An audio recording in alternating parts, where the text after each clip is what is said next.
ฮัลโหล YouTube สบายดีทุกคนมื้อนี้ก็สิมาเฮ็ดเมนูที่กำลังเป็นกระแสอยู่ในโลกออนไลน์เนาะเมนูที่ทางพุ่นละทางไทยเป็นบ้านเนาะเพิ่นเอาไปเฮ็ดกินกันฉ่ำเลยและสนุกสนานก็คือเมนูซุปผักนี่เนาะผักนี่เด้อเอาตามที่เฮาหมักเด้อบ่แม่นบ่ตายโตเด้อบ่ตายโตคือข่อยหาได้มื้อนี้อยู่ในตู้เย็นก็มีแต่เฮ็ดนี่เนาะกะหล่ำอันหอมแล้วก็ถั่วพูเนาะหาได้สำหรับหรือว่าเขาหมักกินผักยังแล้วแต่เฮาเนาะแล้วแต่เฮาเลยเอามาซอยเป็นตอนสำพอดีคำเลยก็มาล้างดีๆล้างให้สะอาดเนาะล้างให้สะอาดเลยครับเตรียมไว้แบบนี้เนาะเครื่องปรุงก็มีหอมแดงขิงหัวชิงไข่หมักเผ็ดใส่หลายใส่หน่อยแล้วแต่เขาหมักเนาะเผ็ดเนี่ยหมักเผ็ดหลายก็ใส่หลายส่วนว่าขิงเนี่ยเขาจะบดตำใส่น้ำกันเด้อเขาจะไปขั่วให้มันร้อนๆหรือว่าไปจีก็ได้แล้วแต่เขาแต่ข่อยบดตำร่วมกับพวกนี้ข่อยจะแบบจีแล้วข่อยจะตำแบบทุบๆพอมันเป็นแบบว่ามุนๆเลยเวลาเขาซาวเนาะจะเอามาใส่แล้วก็เครื่องปรุงก็มีงานะงาขาวเนี่ยเนาะเดี๋ยวเขาจะขั่วอีกบัดนึงผงนัวผงน้ำปลาปลาแดกแม่บักลับเกลือแล้วก็กระมังหรือซามน้อยเอาไว้เวลาเราซาวคนตอนนี้ก็น้ำเดือดแล้วก็สิเอาผักนี่ไปลวกเนาะสิเอาผักไปลวกเดี๋ยวใส่เกลือในหนึ่งใส่เกลือในหนึ่งในน้ำเวลาน้ำเดือดน้ำฝดแล้วเนาะน้ำฝดละใส่เกลือนิดหนึ่งเนาะใส่เกลือลงไปอันนี้นะถ้าอันดั้งเดิมมันจะแท้นะพักที่ว่าสูตรสุปพักของเราดั้งเดิมจะแท้นะถ้าอยากให้ออริจินอลอะไรนะพักมันก็มีแต่พักบ้านๆนะคือหนึ่งก็คือปูดเนาะปูตีประกูดสองมากับยอดบักอื้อเนาะยอดบักอื้อหรือใส่ดอกมันนำก็ได้แห้งแซ่บดอกเหลืองๆมันนะสามมันเป็นยอดคาเนาะเพื่อนบ้านเขาสิฮู้เพราะยอดขาขาวๆเป็นยอดขาวๆน้อยๆในเหี่ยวนะแต่ก็ซีบางตัวปูพุทธหันแต่ก็หาเฮ็ดหูหนูเฮ็ดนี่คือกันเด้อคือเฮ็ดนี่ข่อยหาได้แต่เฮ็ดอันนี้ข่อยก็ใส่เฮ็ดอันนี้มักเฮ็ดอันนี้ก็ใส่ไผมักเฮ็ดยังก็ใส่เนาะเฮ็ดหูหนูก็ใส่เฮ็ดเข็มก็ใส่ไผมักเฮ็ดเข็มก็ใส่เฮ็ดเข็มคือมักอะไรใส่นั่นนะแต่เอาเขาสิว่าจะฟังก็คือออริจินอลค่ะแม่นต้องเฮ็ดหูหนูแล้วก็พักกันคือข่อยบอกเลยว่าเท่านั้นเนาะก็คือแบบอาจจะมีหกบ้งเขามาเสริมน้ำเติมก็ได้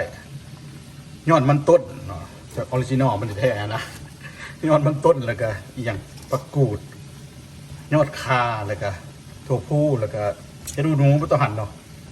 ถ้าว่าจะให้มันออริจินอลอะไรกันเนาะต้มให้พักมันเปื่อยๆโยมๆสักหน่อยเนาะเลยกะ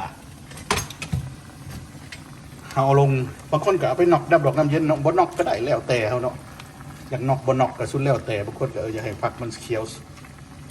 มันสดมันเขียวงามก็เอาไปนอกน้ำเย็นลวกพอดีเห็นน้ำให้ผักมันเปื่อยๆนะเจ้าเปื่อยๆให้มันอ่อนพอดีกินนะหมักให้ผักมันเปื่อยแล้วก็อย่าให้มันเปื่อยหลายอย่ามันเละอะไรว่าไงเละอะไรมันก็สิไปเห็ดสุกผักมันก็สิ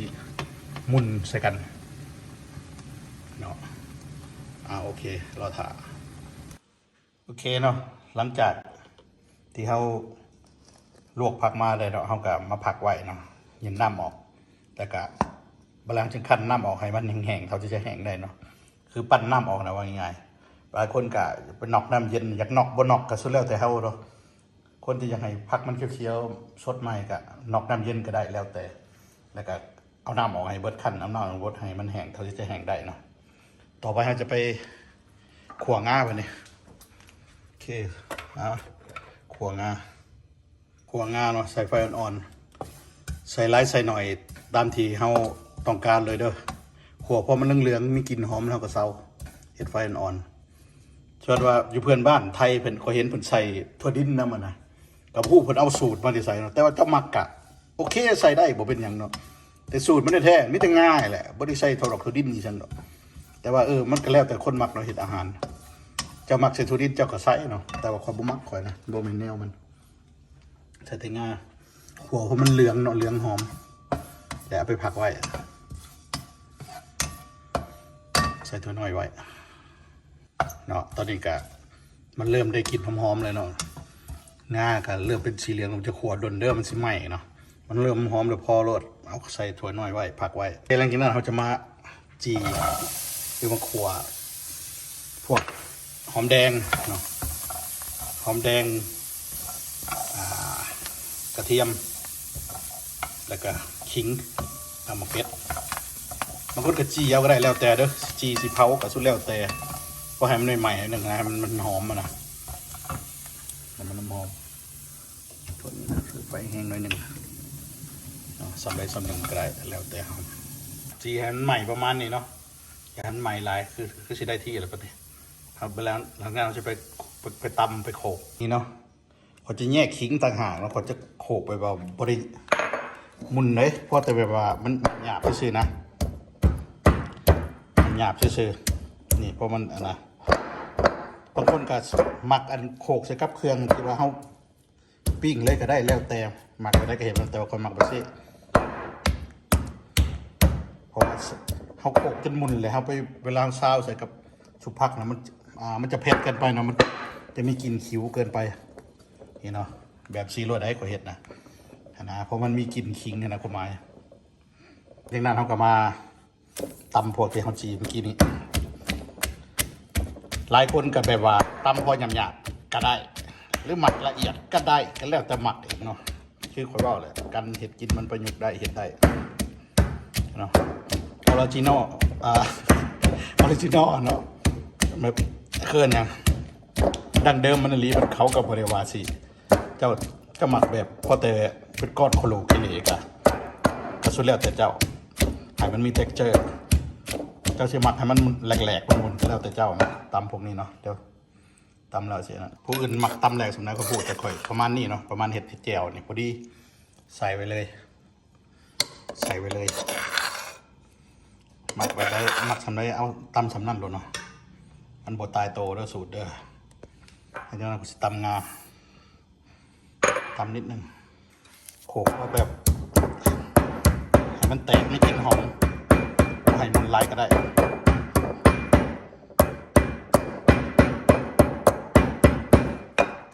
หลังจากที่ตำงาแล้วก็ใส่ลงไปเนาะในซามที่เราเตรียมจะคลุกเข้าโอเคเนาะหลังจากนั้นมาปรุงรสกันผงนัวใส่หลายแซ่บหลายใส่หน่อยแซ่บหน่อยเนาะแล้วแต่เด้อคอยหมักประมาณนี้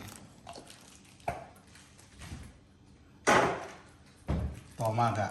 น้ำปลาใช้หมักกระใส่ผมหมักใส่น้อยหนึ่งปลาตีดหนึ่งต่อไปด้วยต่อไปจะเป็น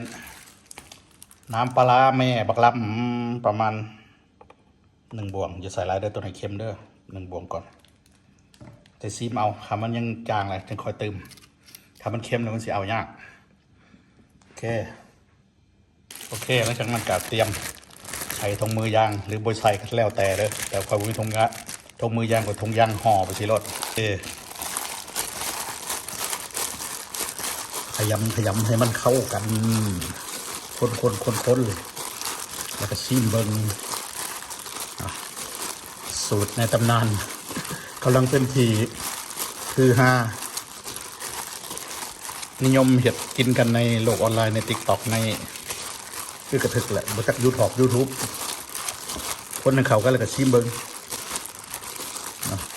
คำว่าพ่อประแดกเขาก็เติม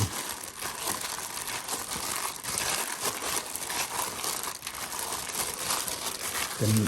เมนูที่กำลังมาแรงในช่วงนี้เป็นหลายคนเห็ดกินกันแต่โอ้ยพอกินจะน้อยละอาหารคนจนทางเหนือเนี่ยอาหารคำชื่อเลยอาหารทางเหนือของคนลาวเลยนะอาหารไทยเหนือของคนลาวไทยเบิ้งซีเบิ้งเป็นอะไรนี่เหงาฮะย่อยไม่ต้องตื่มแล้วประแดกไม่ต้องตื่มแล้วพอดีอะไรสิเพิ่มโอเคแนะนำเลยกินกับข้าวเหนียวแล้วก็ปลาแห้งอุ้ยเขากันนักแลโอเคเจอกันใหม่คลิปหน้าบ๊ายบายขอไปกินก่อนบ้านเนี่ย โอเคเรียบร้อยเนาะเมนูซุปผักที่กำลังเป็นกระแสในช่วงนี้ซุปผักลาวโอเคเจอกันใหม่คลิปหน้าไปมัมๆก่อนบ๊ายบาย